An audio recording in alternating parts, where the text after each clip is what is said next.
do texto que é onde a Bíblia vai falar do lobo.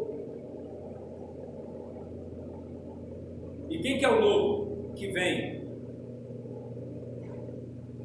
O lobo é aquele que ama o próprio ventre.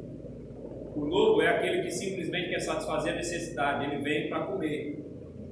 E aí você vai imaginar um cenário animal. O lobo caçando a ovelha. Ele quer só sugar o sangue da ovelha e acabar com a vida dela. O lobo, ele precisa de alguém. Ele age por instinto. Ele mata porque precisa. Deu para entender? Tem gente que está na igreja porque precisa. Fala, meu Deus. Fala um pouco mais. Eu vou falar que está sempre um bando. Sim. Existe um bando de lobo. E o lobo, quando se reúne com o ladrão, é para falar de a forma mais fácil de matar a ovelha. Deu para entender? O lobo, imagina uma reunião. O lobo, o ladrão e o mercenário. Está imaginando a reunião? Sabe o que eles estão falando? A forma mais fácil de matar a ovelha. E eu não estou falando do diabo, tá? Eu estou falando de gente que quer governar, que quer ter autoridade e que quer mostrar poder. A gente está culpando o diabo e, na verdade, tem muita coisa acontecendo que é coisa que o homem está fazendo. O diabo tem nada com isso. O que a gente precisa fazer, irmãos, eu vou falar de novo. Busca discernimento, pelo amor de Deus. Busca discernimento. A coisa está feia. Tem muita gente sendo enganada. Tem muita gente sendo enganada. Tem muito ladrão, lobo e mercenário reunido para saber a forma mais correta e o processo, o passo a passo mais lógico para poder acabar com a ovelha. E ela achar que o negócio ainda está bom e sair rindo. Ela está morrendo e não está vendo.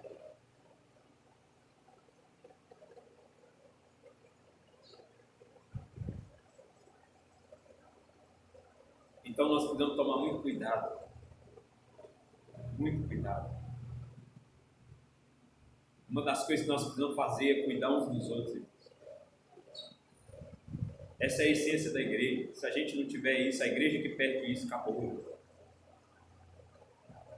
Pode baixar as portas, tirar a placa em cada um de sua casa.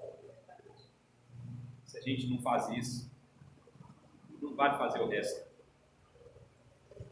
A gente precisa atentar para esses detalhes.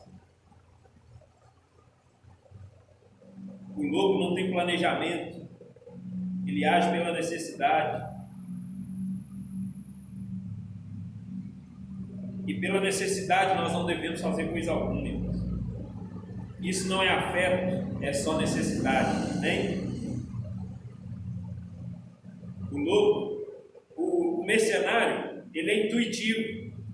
Ele faz o que ele gosta. Ele faz só o que ele gosta. Então lá o lobo, ele faz o que precisa. Então tem gente que precisa estar na igreja. Tem gente que só vem na igreja porque precisa. Tem gente que está na igreja porque gosta de alguma coisa na igreja. Entendeu? Então, ele faz alguma coisa ainda por intuição. Ele gosta de estar aqui.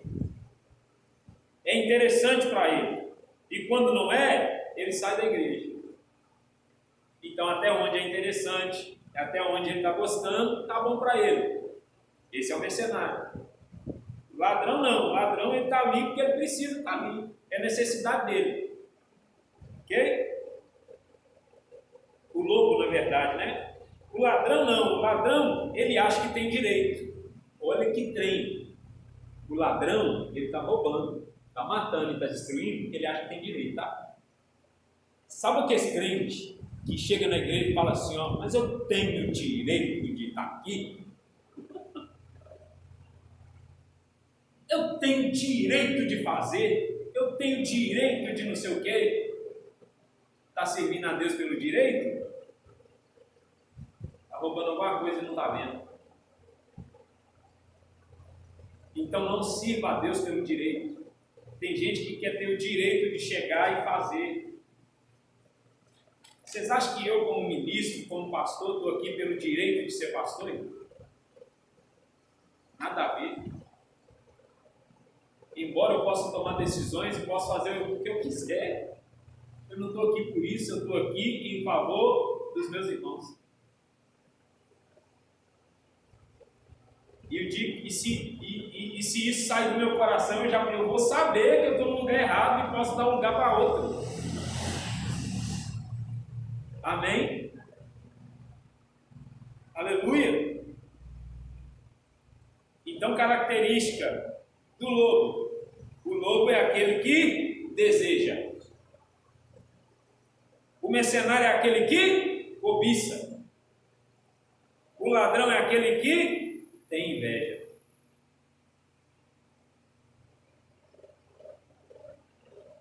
Então, o lobo deseja, o mercenário cobiça e o ladrão tem inveja.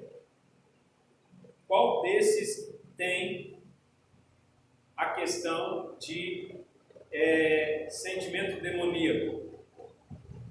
O ladrão. É por isso que a gente associa o texto com o diabo. Então eu não estou falando do diabo, eu estou falando de um endemoniado. Mas é pessoa. Deu para entender? Aleluia. Mas quem é Jesus?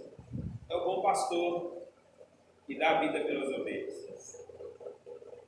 A nossa crise de afeto está em salvar a si mesmo. Então tem muita gente servindo a Deus por suas carências, suas necessidades. Tem muita gente na igreja porque não gosta de ficar sozinho em casa, que encontrou um jeito de se sentir bem e ficar melhor. E aí vem para a igreja. A igreja não é só isso. A igreja é muito mais que isso. Bem? A igreja é uma família. Então nós somos cordeiros que em um curto período de tempo somos chamados de ovelhas. Porque o cordeiro, ele existe para quê? Para ser sacrifício em favor dos seus irmãos. Jesus, ele veio dar um exemplo. E nós, como irmãos do próprio Cristo, ele quer nos ensinar e nos orientar a fazer a mesma coisa que ele fez. Nós somos uma oferta do Pai em favor dos irmãos espontaneamente. Precisa ser espontâneo. Não por obrigação. Nunca faça nada por obrigação. O medo não permite o amor ser aperfeiçoado, sendo o alimento dos irmãos. O que quer dizer isso? O medo na nossa vida não permite a gente ser aperfeiçoado em sentar na mesa e ser o quê? Sentar na mesa para comer? Não, sentar na mesa para ser o alimento. Deu para entender, irmão? Então a gente não senta na mesa para comer. Quando a gente se torna cordeiro, a gente senta na mesa para ser oferecido. Aí Paulo vai dizer assim, ó, eu já sou oferecido como libação. Sabe o que Paulo está dizendo? Eu estou morrendo para que outros possam viver. Meu Deus, se a gente não entender isso, e a gente passar a vida toda sem isso, sem entender esse propósito da sua existência, a gente não amadureceu nada. Aleluia. E aí eu finalizo. A fé, ela precisa evoluir para manifestar o verdadeiro amor. Jesus é o nosso bom pastor. Jesus é o nosso bom pastor. Que dá vida pelas ovelhas e se assenta na mesa conosco todos os dias para nos orientar em como viver o propósito. É Jesus. Que Deus abençoe. Minha oração é que Deus abençoe a nossa vida, de maneira que nós venhamos conhecer Cristo, não pelos seus feitos miraculosos, seus milagres, seus sinais, mas que os milagres e sinais sejam só uma vivência do processo. Um processo que tem como finalidade dar a vida. E que enquanto a gente dá a vida, pessoas sejam curadas, libertas e a família cresça, se tornando cada vez mais nós, membros de uma família de muitos irmãos. Essa é a vontade do Pai. Deus abençoe. Deus estabeleça esse amor no nosso coração. Deus resgate o amor da igreja nos dias atuais. E que não sejamos enganados pelas vaidades. Que nós não sejamos enganados por aquilo que nos distrai, tentando ganhar a vida, ao invés de sermos servidos em favor de muitos de nossos irmãos. Deus abençoe vocês. Eu agradeço por estar aqui nesta manhã. Em nome de Jesus Cristo. Amém? Glória a Deus. Se coloque de pé. Eu quero orar com vocês.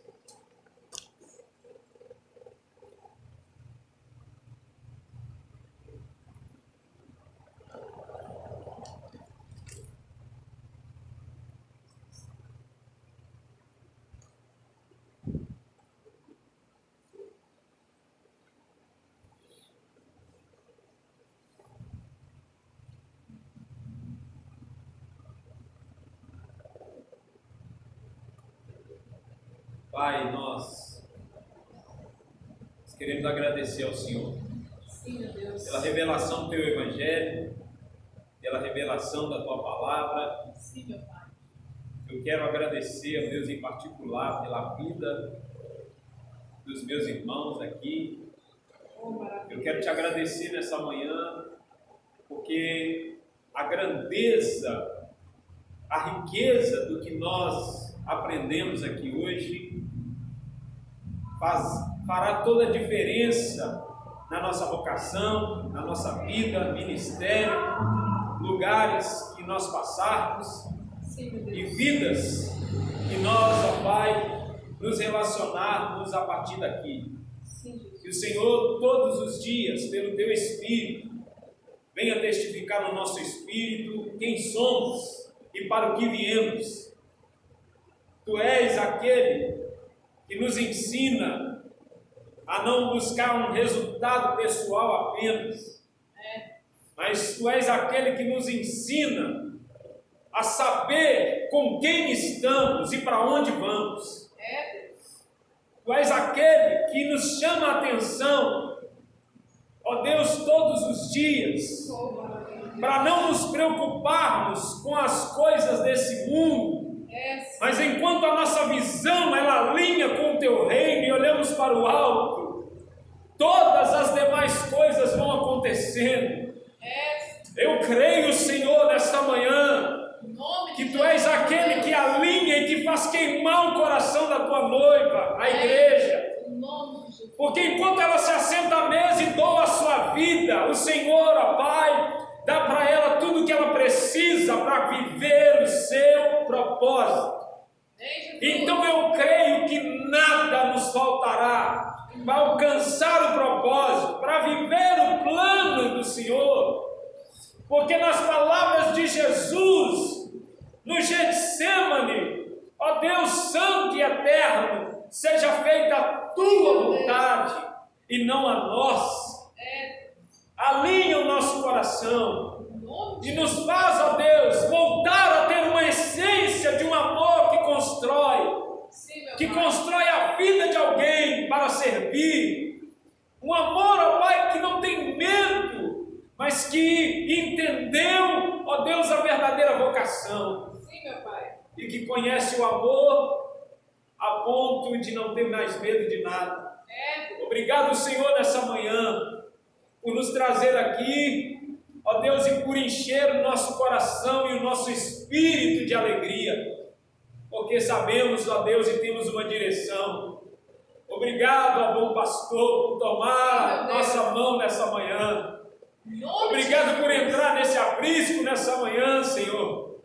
Obrigado por nos conduzir para pastos verdejantes, verdade. para que nós possamos não só comer a ração do dia a dia, mas para que nós possamos também nos alimentar dos sinais, dos prodígios, das maravilhas que o ministério, a vocação tem, ó Deus, para oferecer. Sim, meu Pai. Ah, Senhor, que enquanto nós fazemos isso, que enquanto nós aprendemos a ouvir a Sua voz, nos dê o privilégio de ter, ó Deus, o mesmo coração que houve em Cristo Jesus, em alegrar o Teu coração, Pai, com a nossa família. Sim, meu Deus. Em nome de Jesus, obrigado. Obrigado, Jesus, nosso irmãozinho mais velho. Obrigado por não nos deixar só, mas nos dar o Espírito Santo. Obrigado, Pai, por nos revelar o propósito e nos levar além de nós mesmos, da nossa falha maneira de viver e de enxergar a vida. Em nome de Jesus oramos e te agradecemos, agora e para todo sempre. Amém. Deus abençoe a todos em nome de Jesus. Glória a Deus. Amém.